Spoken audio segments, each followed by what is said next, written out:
All right, and now I will make him host again. All right, so we are now recording. So this is Teaching Older Adults Technology During COVID, Wyoming's Tech2Connect project. Our first speaker is Ryan Roush. He is an occupational therapist at the Wyoming Assistive Technology Resources, Wyoming State's Assistive Technology Act program. Ryan has been working in the assistive technology field since 2011 and has worked in numerous settings. From schools to Veterans of Affairs Medical Center, Ryan has worked with all ages. Ryan's passion is assistive technology and working with older adults. And also speaking with us today is Kara Beach. She is a senior project coordinator at the Wyoming Center on Aging. Kara holds a Bachelor of Science in Human Resources and has been instrumental in the administration of the Tech2Connect project. So at this point, I am going to hand it over to Ryan, and it's all yours. Thank you, Ryan. Awesome. Well, thank you guys for having us today.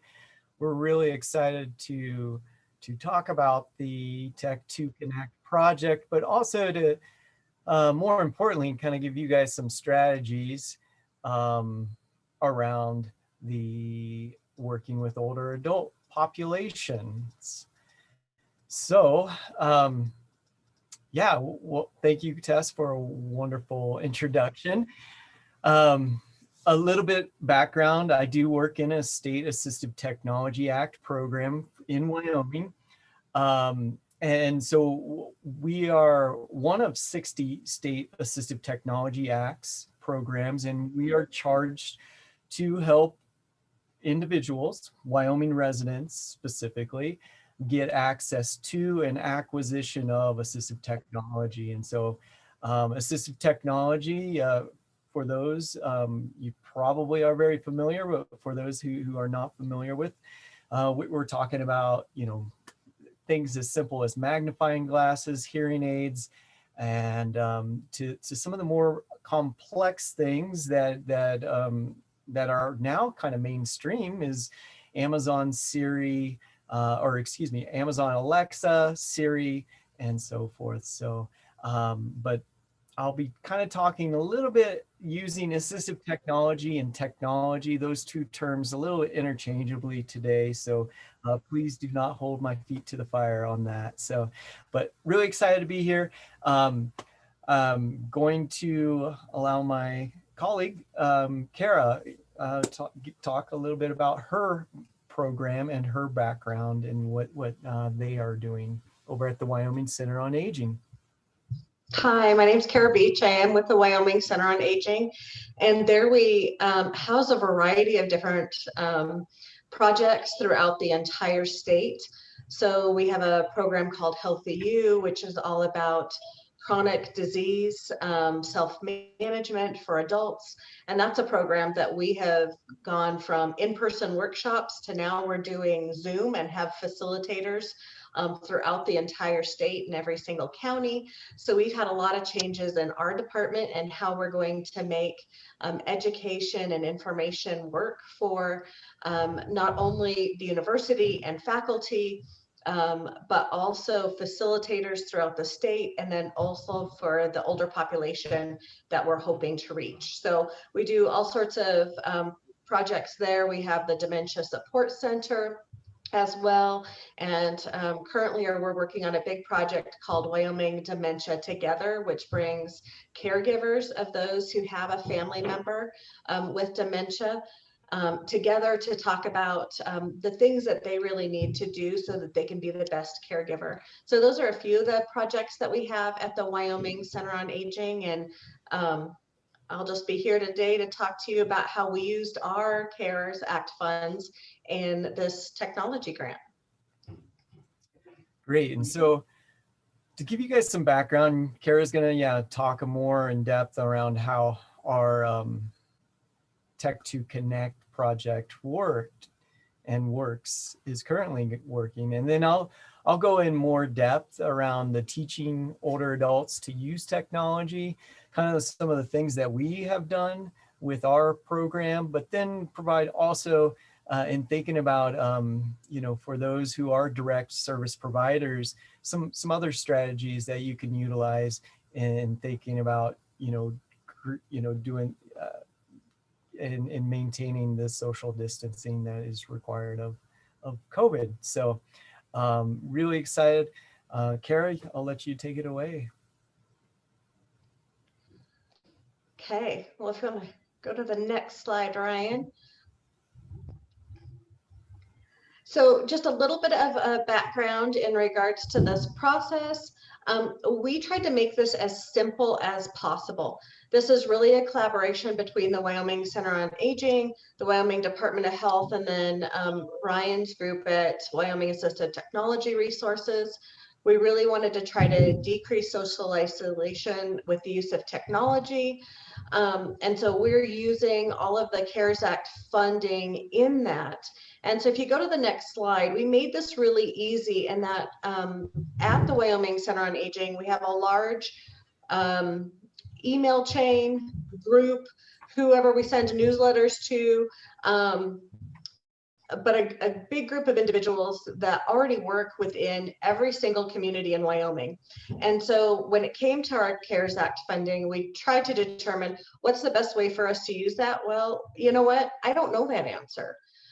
It's going to be different in Powell than it is in Cheyenne or in Rock Springs. And so we made the decision that we were going to reach out to those community leaders and say, what are your individuals, your older population dealing with when it comes to social isolation, and how could we provide funding for technology in your area that best suits you? So we sent them this letter. And it had a link. We used Qualtrics because we have that at the university, but it could have been done in a Google Doc. And it was really simple. It was just asking them basic information in regards to their organization name, how many people they thought they would be able to help, and how did they plan on using this technology. And so we made it a pretty easy application process. If you want to go to the next slide, Ryan.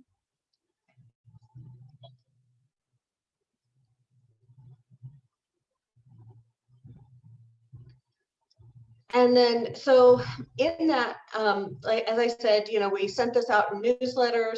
We sent it out to all of our senior centers. It was a press release. We posted it on our website and also social media. And it just requested, some of that basic information. We didn't want to make this so cumbersome that somebody said, okay, well, I need technology, but I just don't have the time to fill this out. There are so many other things with COVID that they're dealing with that we didn't want to make it a burden. So you want to go to the next slide, Ryan?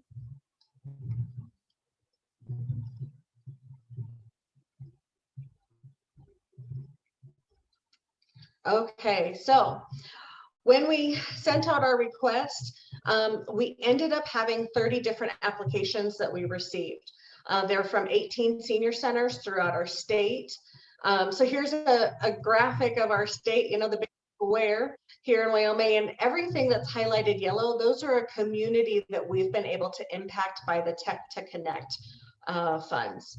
And so there's also 4 healthcare organizations in there, 3 nonprofits, 3 assisted living, 1 senior living facility, and then 1 tribal health organization that we were also able to provide funding for. If you want to go to the next slide, Ryan.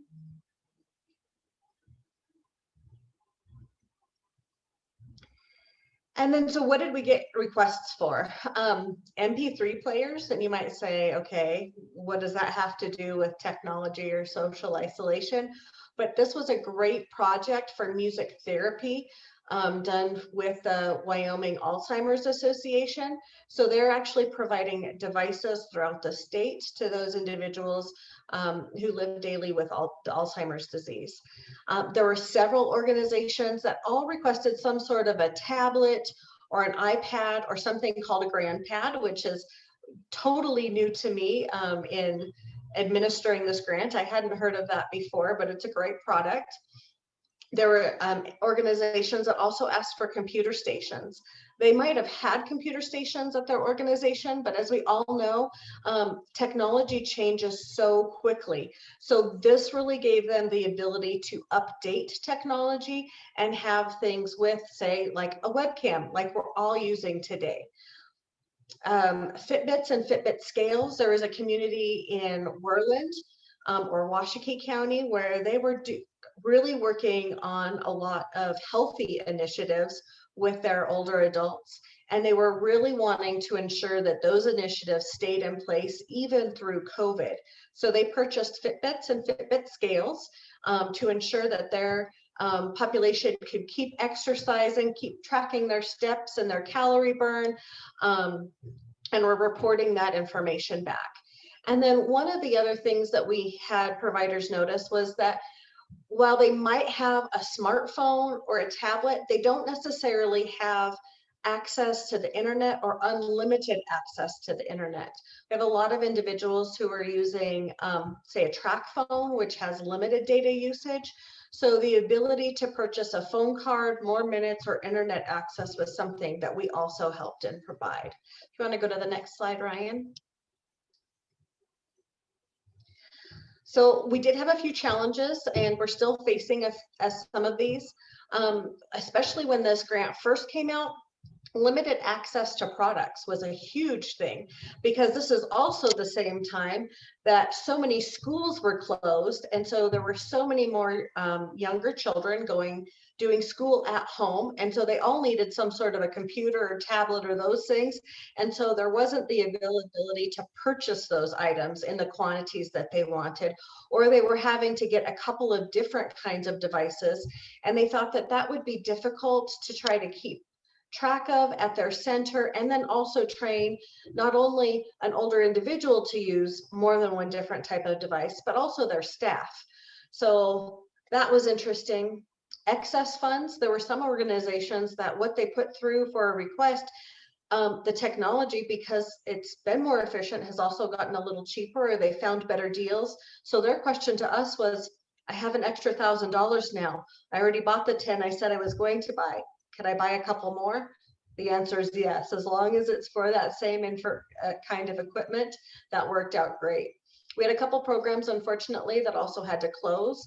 There is one program that is funded by the state, and with our recent budget cuts, is no longer being funded by the state. And because it's no longer being funded, we couldn't provide any funding to them as well. And then a couple of organizations that had received funds for other things that we wanted to ensure that they spent that money before we gave them more money to try and spend.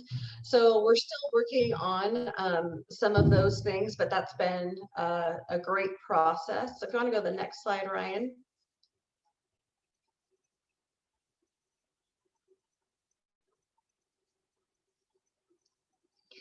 And this last slide is really just, this is an example of what some of the funds were used for. This is a thank you that we received from the Rocky Mountain Manor. And then, so they're in a senior living facility. Each resident has their own apartment. They're responsible for cleaning their own apartment, for their own meals. They get to come down once a day and they do have lunch together. So it is a community, but many of those adults do not have computers in their own rooms. And so they were able to purchase actually 2 computers. This one here is shown with a gentleman, and they're able to get together and actually either play games on the computer. This computer also comes with a video camera, so they've shown them how to do FaceTime over Facebook and Zoom, so they're still able to see their family during this time. So we just thought that this was a great use of funds, and this was a really good project up in northern Wyoming. And I think that's everything that we have for my part of the presentation, Ryan. Awesome. All right. One sec. Let me get rid of that doorbell thing, the chime. So please bear with me here.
All right, well, I don't know if I can get that doorbell, so sorry about the doorbell. I know it's kind of making me a little bit of crazy here, but we'll just roll with it. Sorry about that.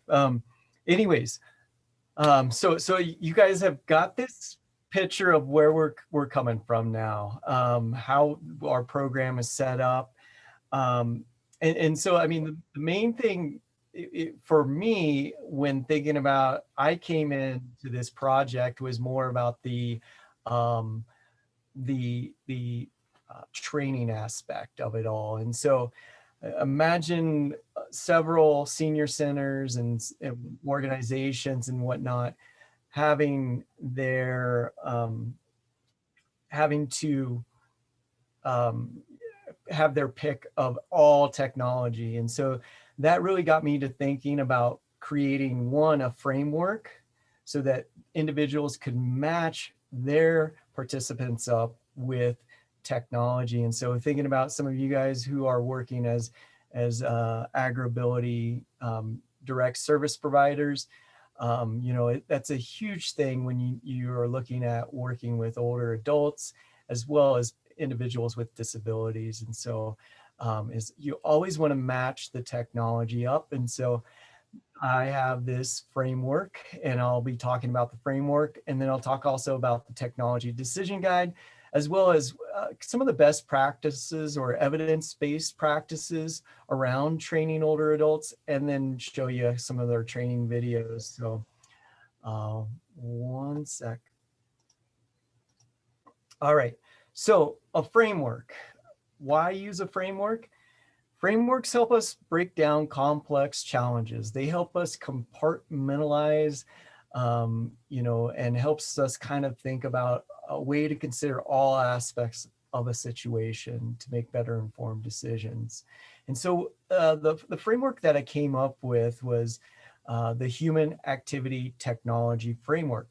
You guys, if you're familiar with assistive technology, you might know about the AT Principles book by Cook and Polgar. But we've just kind of taken their framework, which was the HAT, also the HAT framework, but it stands for Human Activity Assistive Technology. So we took out the assistive technology here and are just more considering about technology.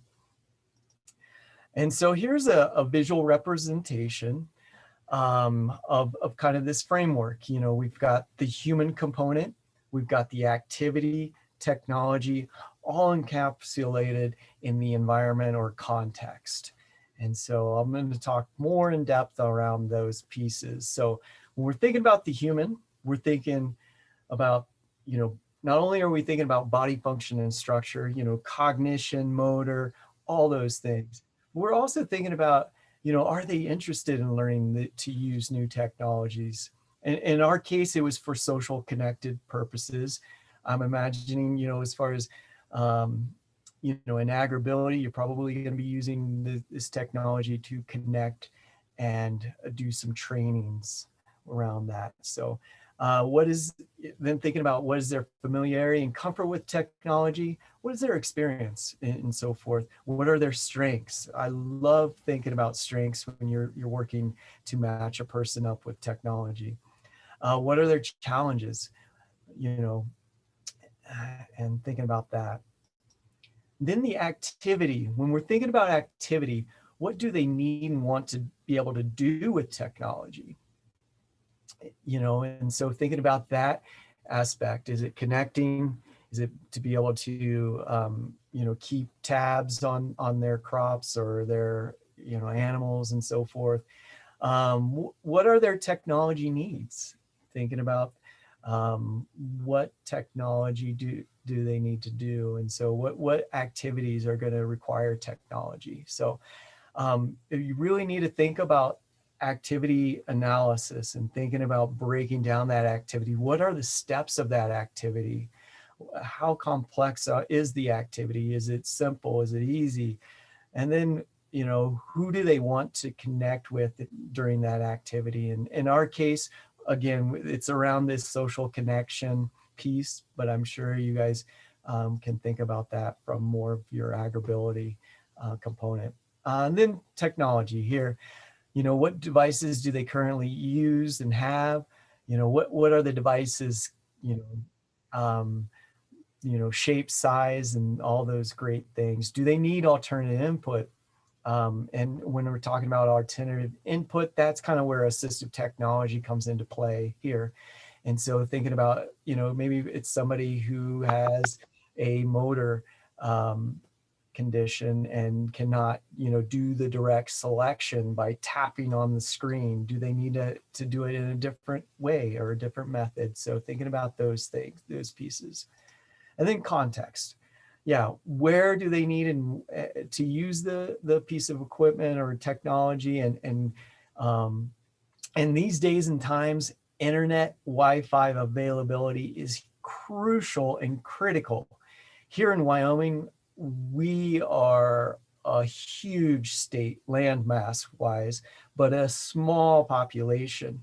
And we have very limited cell phone coverage and data coverage, as well as internet providers. So it's kind of one of the hurdles that we've had to jump over. And so thinking about that, especially in the rural settings, ranches here in Wyoming are pretty out there in the middle of nowhere. So that's the context, as well as in thinking about context too is social. This is huge with technology and assistive technology is, will it be accepted? What are the individual's beliefs around us, technology and so forth, and how do you kind of get that buy-in? And I'll be talking more about that a little bit later. Here's the HAT framework. So here it is in action. This is kind of what I usually do is I like to write it out. And so here's a planning and decision-making tool. And so I've taken this from another occupational therapist who did another framework called the SET framework, and that stands for Student, Environment, Tool, and Task. And so this one here has got the human, activity, technology, and context. What do we know about this person? Maybe it's their hearing is impaired. Maybe it's their very minimal experience. Maybe they still have a landline phone, which is great. I love landline phones because there's a lot of pros and with those they're typically pretty stable. They are very clear and so forth. So don't always assume that older technology is not great, because it truly is. And how do you use it? Think about how do you use it to your strength and to what you need to do with your client or participant. So again, filling in the activity, thinking about what it is that they need and want to do. And I always, with technology, we always use function and a goal of doing, and that should be the keystone and your true, I guess, kind of northern star, to keep you true. So always keep function and focus a part of your technology. And so we came up with this decision guide. And this is available for anybody to use. You guys are more than welcome to use this technology decision guide. I will say it is related to around communication more so. And so that's our goal here was with this. And this really helped guide our senior centers, our organizations, to making those purchases and making more of an informed decision around purchasing their technology need and technology devices. So it again, like Kara mentioned, we used Qualtrics, which is a software program, but it'll walk you through, ask you questions, kind of around that, again, the HAT framework, the human, and then the activity, what do you need to do? And who do you want to use it for? And so based upon those decisions, I had an occupational therapy student with me a couple months ago, and she and I helped create kind of an answer.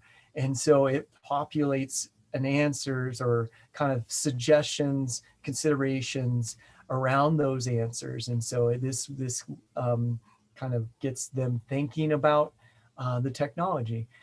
I will say this is not a technology assessment. This is more of just kind of a get the wheels going, get it moving forward, and thinking about technology. So technology decision guide, it's available. If anybody is more than welcome to go online and try this. So here's moving into our Tech2Connect training. Once we got the technology, we've decided on the technology, we've got to start doing the training. And so teaching older adults. So evidence suggests that when you're teaching older adults, it is best to explain the purpose of the technology and the piece of technology, why you're going to be using this. And again, it's about that creating buy-in. Focus on the fundamentals, take it slow, chunking of information. I'll talk more about this here in a little bit, but use basic language, encourage writing down the steps, and encourage repetition and practice. I am a music major previous to occupational therapy, and so I taught guitar. I've been teaching guitar since I was 16 years old, and I'm 41 years old right now, but that repetition and practice, I teach all my students, you've got to practice. And so thinking about technology like an instrument, you've got to practice this, you've got to use it. So it just, for younger kids in that generation, it comes naturally because they were born into it, and they've had these pieces of technology since they're, practically since they've been walking and can hold a tablet. So it's a lot different than the older population and generation. So, so explaining the purpose. Again, this is about getting buy-in. You want to get your older adults to buy into using the technology, get them motivated. And so by explaining the purpose, they can see what it is that is going to be done with that piece of device, and then figure out specifically what do they need and want to be able to do. Again, this is being client-centered and really trying to focus in and hone in on what it is that they want to do. So one-on-one training by trusted individuals. This is that seniors learn best when training is one-on-one. In these COVID times, I've had to certainly have done a lot of social distancing. And so I'll talk more about a couple of cases, but yeah, over the phone has been a huge one that I've been doing. Video conferencing, like using Zoom and so forth. Older adults prefer training to come from a person of trust, and so doctor, health provider, or a family member. And I'll talk more about that a little bit later. And then, it's about building that trust, build rapport, understand their goals, and get buy-in. So chunking of information. So by taking small, manageable bites of information, an older adult it can help them get that a better understanding and be able to use that piece of device. Do not go too fast. Focus on fundamentals and build that belief that they can use the device. So I think this is building self-efficacy starts with doing small things. You wouldn't want somebody to okay, here's the device, go off and be able to communicate via email with all your, all the people that you need to.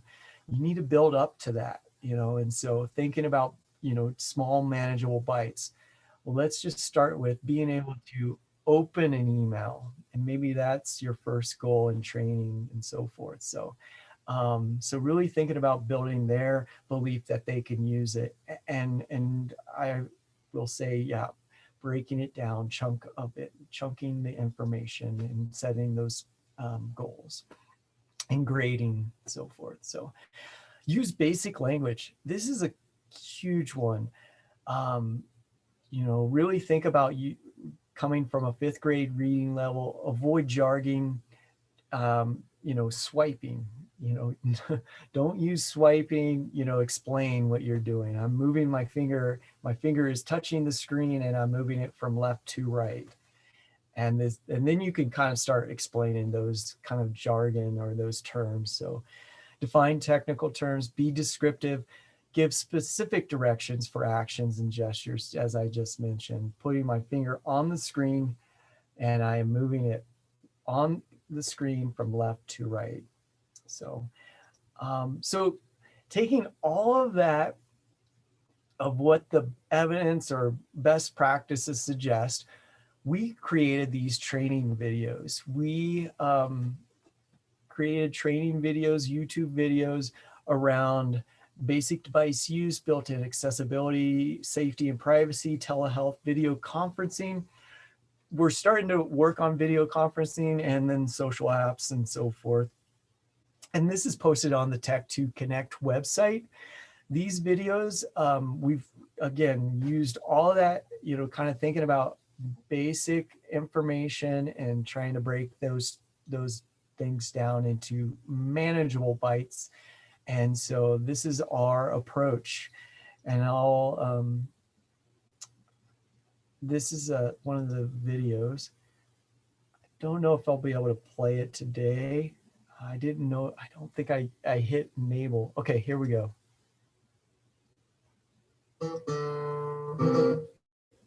Hello, thanks for watching this Tech2Connect video tutorial. The topic of this tutorial is powering your iPad on and off. Let's start with power and off. If your iPad is currently on, you can power it off completely by going into your settings menu. The settings icon looks like this. It's a picture of a silver gear and the word settings will be underneath it. It may not be located in the same place on your screen as it is on mine, so you may need to look around. Tap the settings icon, and then on the left-hand side of the screen, tap General. In the General Settings menu, you'll scroll all the way down until you see this option to shut down. Tap on that. A new screen will then appear. On the bottom, you'll see an X and the word cancel. If you do not wish to power your iPad off at this time, you can tap on that X to cancel the action. At the top of the screen, there's a power icon and a slider bar with the words slide to power off. If you do wish to power your iPad off at this time, you can place your finger on the power icon and slide it across the screen until the screen goes black. All right, I'm not going to go too far in there, but you guys get the picture here. I will say we're doing this on a budget, so we don't have like supreme cameras and light systems and everything. And so therefore, yeah, there is a little bit of blurry. We're working on that to make that a lot better. And so yeah, we're working on getting some more light systems and so forth. But this is just our initial, and we're just kind of starting out. These videos are free to watch. You guys can more than welcome to get on our Tech2Connect website and watch those videos. Yeah, so those are the training videos. And so let me see. Are there any questions up to this moment? Let me see. I have not gotten any questions in the chat yet. Okay, great. Thanks for watching the chat. My chat kind of comes and goes, so yeah. All right. Well, so some other strategies to think around connecting technology and getting older adults connected to technology, and doing some trainings and so forth. One thing I'll talk about is quick start guides. These are very simple, and I'll go more in depth here in just a bit, as well as I'll focus on kind of thinking about focusing on strengths and when you're going out or even having to stay remotely, and doing things remotely. And then also technology design for older adults. I'll go into, as Kara had mentioned, the GrandPad. I'll talk more about GrandPad. I'll talk about some other things around the desktop. And so thinking about computers. And then also third thing I'll talk about is, the fourth thing is resources. So, so quick start guides. Quick start guides are really simple 1 to 2 page instructions. They're very topic specific. They're very short and concise, and they provide step-by-step guidance. And the whole goal of a quick start guide is for somebody to get that in their hands, be able to read through it, and be able to, within 5 minutes, be able to move on from there. So and to perform that intended activity or that task on that technology. So here's an example of a quick start guide. This was made by one of my, again, another fieldwork student.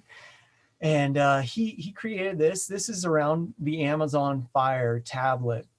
One of our senior centers, Sheridan, went with a bunch of, they went with around 25 Amazon Fire tablets, and they asked us, hey, we need something to hand to our older adults.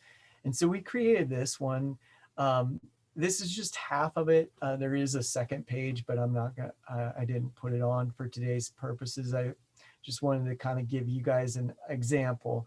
So the topics include charge your Amazon Fire, unlock your Amazon Fire, turn on your Amazon Fire, connect your Amazon Fire. The one thing we broke it down into small steps, as well as with picture icons. So for those that may not be able to read, we also use larger font size and thinking about that. Granted, this probably is not giving a great representation of font size right now, but in our handout we used larger font size, 16 to 18 point fonts and so forth. So and then we tried to make it as simple as possible, with pictures as well. So for those learners who might not be as far as a literary learner or someone who reads, but are a visual learner, thinking about pictures, trying to get it into multiple means for them to get that training and that expertise that you guys will be providing. So, and thinking about, so moving on to technology shortcuts. Thinking about technology shortcuts, using QR codes to get people to the intended information that you may want. Maybe that's a YouTube video. Maybe it's to a certain website. Maybe it's a website that you have all these handouts and so forth posted. So QR codes, what are they? Here is a picture that we used from our Wyoming Technology Access Program. This is our financial assistive technology loan program. And it's basically looks like a square with a lot of pixelated dots in there. And you can basically use your phone, smartphone or tablet, and just go to the camera option. You tap on your camera, you point it, and it will then take you to that website that you have linked to the QR code. The other shortcut that can help, as far as people get to that information quickly, is thinking about creating bit.lys. And so what are bit.lys are short web links. And they allow you to brand your web links and redirect them to your website. So here's an example that we did for our Tech2Connect. We just, instead of having this huge one that was created by the web, designer or whatever, that was, it might be www.uwyo.edu/win/water/Tech2Connect/ and all that. You can create these smaller web links to get to your information. So bit.ly/ytech2connect. And so I will say, forewarn you guys though, it is case sensitive. I tried doing it all lowercase here. But I believe you can make those when you do set those up. And so there are some companies that you can get in with, and they can set up bit.lys. So another way thinking about technology shortcuts is the Shortcuts app for the iPad, iPhone, and iPod. Yes, the iPod Touch is still around, and it still is a great tool, and I would highly recommend looking into the iPod Touch if somebody is wanting something smaller than the iPad.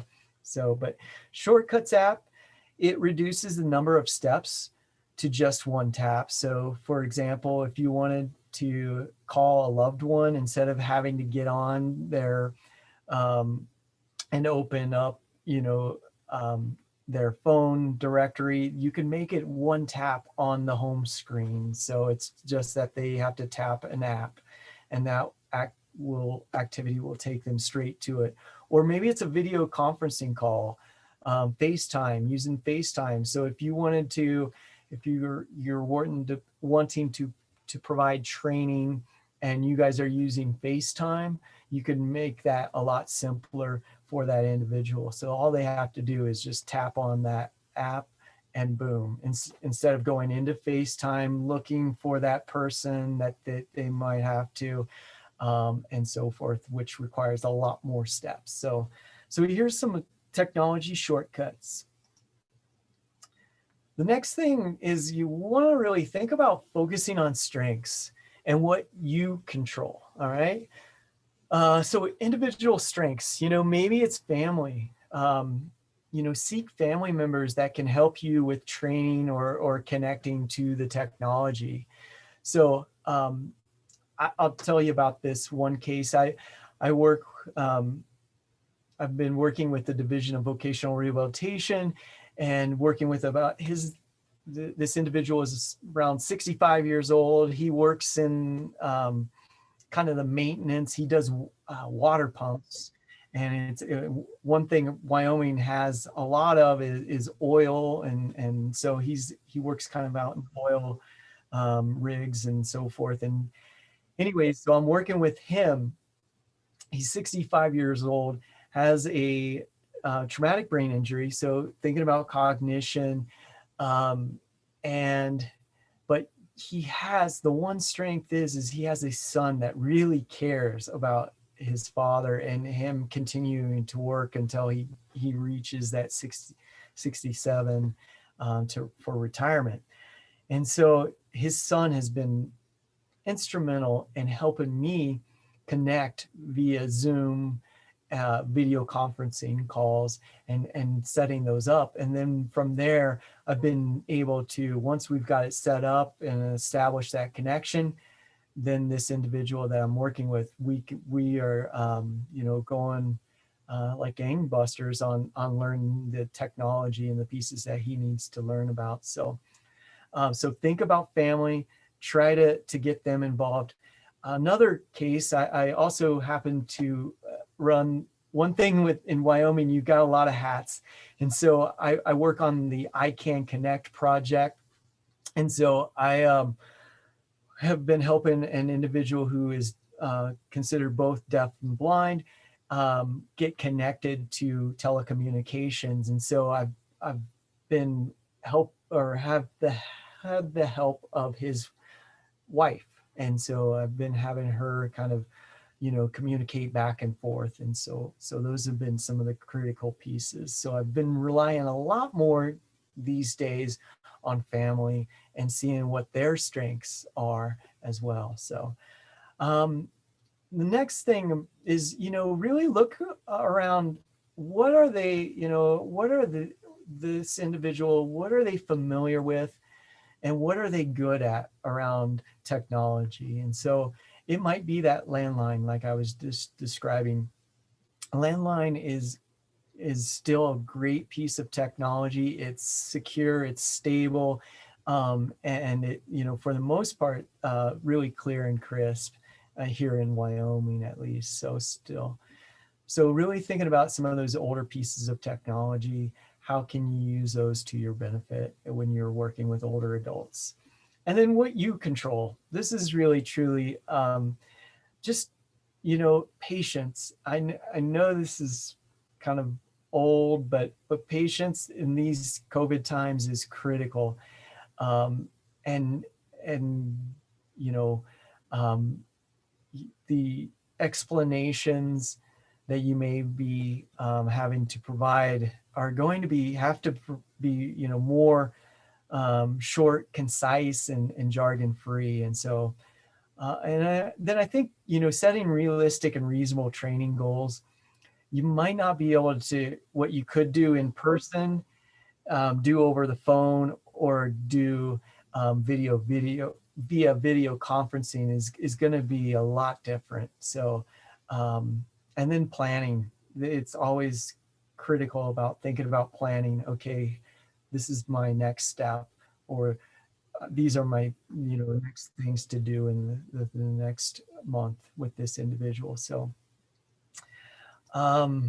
so technology for older adults, this is the fun stuff. This is what really gets me going and keeps me getting up every morning, is technology. It's moving quickly, as Kara said. It's a moving target.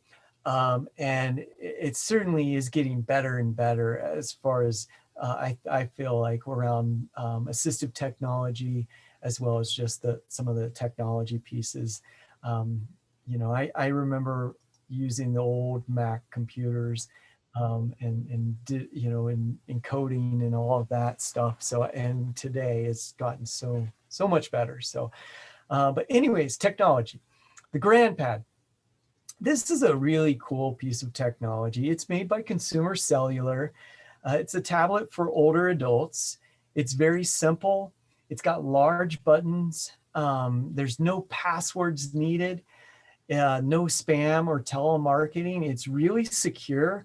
It actually is and for me, when I'm doing the pros and cons list of this piece of technology, it kind of gets pretty too secure, I think, sometimes, because you've got to be, for one, you've got to be in the phone book in order for you to make a call to that person, because it will not allow you to make that through call unless you're in their phone book. So the cellular data, it is running off of Consumer Cellular uses AT&T and T-Mobile networks. So just be aware of that. Wyoming, as I mentioned, is a very remote, rural frontier state. And so AT&T and T-Mobile are not the greatest networks in Wyoming. And so it does not get into all of those places. But I will say that an individual does not need Wi-Fi. They just, you pay a monthly self-plan fee and self-plan and data fee. The customer support is amazing. I had one issue with we have a GrandPad in our loan program, and I was able to just hit the customer support. The person came on, they fixed it there immediately.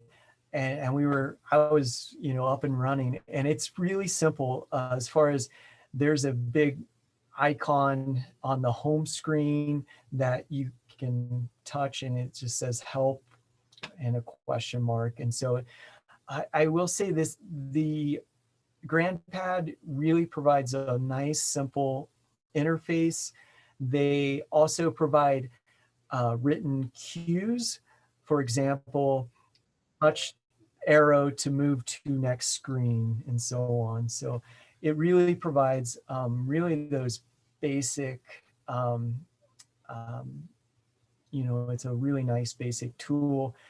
The things that I'm finding out is it will do video conferencing, but it'll only do one-on-one video conferencing. You cannot do group conferences. So that is kind of one of my cons or negatives around that. But it still is a great option.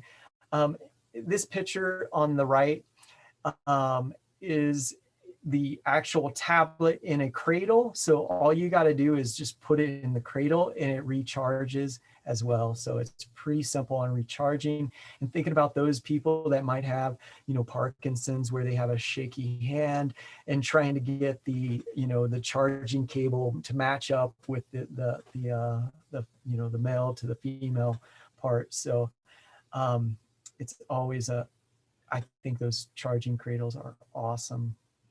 So GrandPad. The next one is the Morphic. This is a software that makes computers easier to use. In this screenshot on the right, I have, it's just a Windows desktop.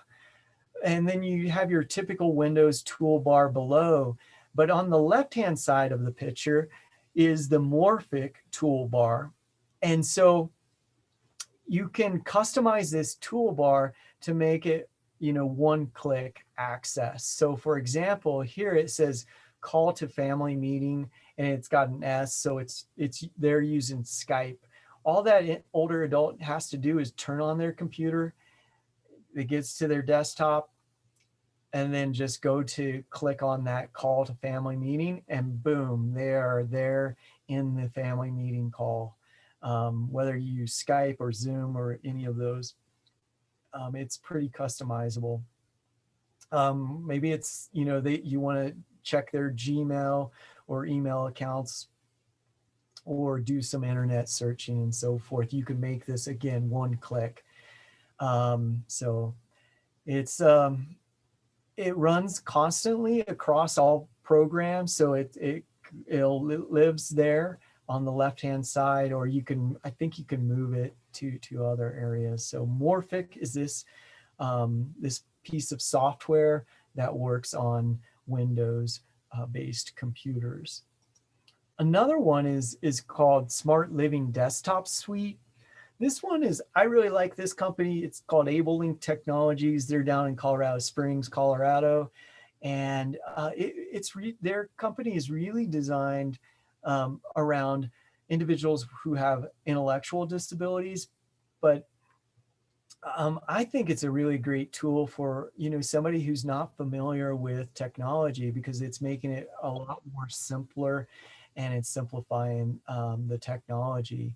And so again, this it's a toolbar that is constant across all programs, and it lives, here in this one. It's kind of crossed it. You've got the bottom toolbar, but then you've got a top, and you can do video call, internet, my email, new resources, and so forth. And so the Smart Living Desktop Suite is kind of similar to the Morphic. It's just a different look. And again, I believe that, this runs again on Windows-based computers. So, but some comparables here that you can kind of see there. So Smart Living Desktop Suite. And then lastly, here's some resources. Please contact your state Assistive Technology Act programs around this. If you have any assistive technology questions. Again, we most state AT acts do short-term device loans for free for their residents. So we have, in these COVID times, we have checked out a lot of our iPads, computers, Chromebooks, and so forth. And that's one area that you can utilize for to help you get that piece of device to check it out, maybe trial it, see if it's going to work, or just to get through a couple weeks of training and so forth. So always look towards the State Assistive Technology Act programs. And then I listed this this link, the at3center.net/state program. And then lastly, another great resource, and I just found out about this a couple of weeks ago, is this great group up in Philadelphia called Generation Online. They also provide tutorials around basic features of technology and Zoom. So thinking about that video conferencing, they have an app called the Easy Tablet Help for Seniors app. And you can get this on Android devices, iPads, as well as Amazon Fire. And yeah, the app will help walk that individual through, certain tasks and activities that you would conduct on a tablet. So generationsonline.org/, and yeah, they're out of Pennsylvania. And yeah, a great resource there. So with that, yeah, are there any questions?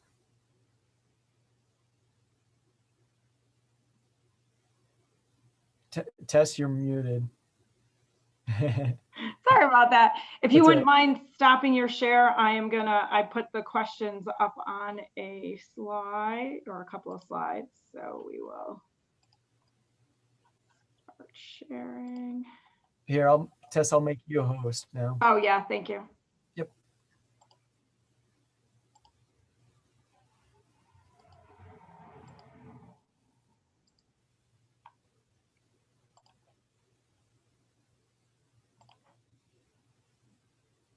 All right. So our first question was, are the quick start guides available on the website? And Kara did answer that one in chat, that they are not yet, correct, Ryan? But that No, they are not. Yeah, we've just provided them available to those senior centers. But yeah, that is a future future thing that we will be putting up on the website. So yeah, be looking for that. And yeah, please, we're trying to get as much information, but Kara and I, we work in a very small organizations, and so we have limited capacities, and so but we are kind of checking back on that website, because we are updating that on a monthly basis. So great. All right. And have there been any collaboration efforts with other state extension services on adjacent states such as Montana, North Dakota, South Dakota, etc.? We as far as Tech2Connect, we have not been, I guess, collaborating with other efforts. We've, Kara and I presented for a national call for my state AT Act programs. And so some of the other state AT Acts are also in this. And so we're kind of bouncing each other ideas off of each other, but no formed collaborations have come from that. So yeah. All right. I will say one of the groups that we work with is the Geriatric Work Enhancement Programs, and there are those in every single state. And so I recently presented at one of those meetings, and the question about collaborations was brought up because there is a belief that in the next several months, there will be more CARES Act funding available to organizations to implement some sort of future technology. So I think that will potentially be happening. Utah and Montana and Wyoming specifically were on that call, and we're all looking at potentially doing something together, because one of the things that we talked about is if all of us are working on the exact same thing, it'd be a lot easier if each of us could piecemeal parts of that and come together so that we're all not duplicating work. And so I think now is a prime time to be able to start working collaboratively with our other states to get those things done, because we all have a lot of the exact same goals. Great. And then the last question was, how much setup is there to Morphic? Yeah, Morphic. I don't have a lot of information on this. I just sat in last week on a training on it, and then they're actually just, it's coming out right now as we speak. You can get in their beta testing if you go onto their website and trial it yourself. But yeah, Morphic is kind of a newer piece of technology. I would, just in watching the demo, yeah, there is a bit of setup involved. And so you bring up kind of a good, it just kind of triggered one of my memories. But, in setup, might have to happen is that you get the computer shipped to your office, you set it up and get it all square, and then you put sticky tabs on what they need to learn and so forth, and then box that up and then drop ship it into that person, an individual. That is one way that I have worked with, especially the Tech2Connect project, and getting a phone out to an individual. Was I had it drop shipped to me. I kind of got familiar with the phone and put it on some sticky tabs, as well as kind of again made a quick start guide for that phone, and then for them to have once they unboxed it and walk them through the steps and so forth. So I did see in one there was another question about, is there a backdoor to Morphic for family members? I am not aware of that, to remotely add people to the contact list. I don't know about that. I would imagine that Morphic has done that, but I can't speak to that. I'm sorry. I like I mentioned before, this is a pretty new technology that just came out. And so, but yeah, that's a great question. Remote desktop sharing is a huge one and a huge piece. And so you might, if Morphic hasn't done that, then yeah, you might try to see if you could get like a remote desktop application set up on that computer, and then do a remote desktop in from your computer or the family members. But that would require that person to be there at their computer and allow access and so forth. So. Cool. Okay. Well, thank you very much, Ryan and Kara, and thank all of you for joining us today. I did put a link in our chat box to an evaluation set of questions. So if you wouldn't mind clicking on that before you go, I will leave this open for just a few minutes to give people time to answer the evaluation questions. We will be having another session next Tuesday. You can use the same Zoom link that you used today for every one of our Tuesday sessions at 1 o'clock. So next week's session is Worksite Assessment Networking with Abby Spackman, who is from our AgrAbility for Pennsylvanians project. And if you have any other questions from today or about any other of our upcoming topics, you can email me at tmckeel@goodwillfingerlakes.org. And then I will pass the questions on if they're ones that I can't answer, and get you in touch with the right people. So again, thank you everybody for coming. Don't forget to click on that link to take our evaluation survey, and hopefully we'll see you next week. Thank you so much. Thank you, Kara. Thanks, guys.